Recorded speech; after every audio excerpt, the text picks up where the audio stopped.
Hello' everyone, আজি আমাৰ মা আৰু দেউতাৰ এনিভাৰ্চেৰী, তো সেইকাৰণে আমি ভাবিছোঁ এটা সৰুকৈ ছাৰপ্ৰাইজ দিম আৰু সেইকাৰণে আমি এতিয়া বনাবলৈ লৈছোঁ কেক।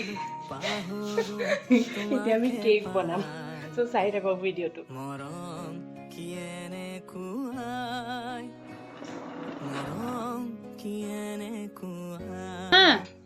একেলগে আহা কি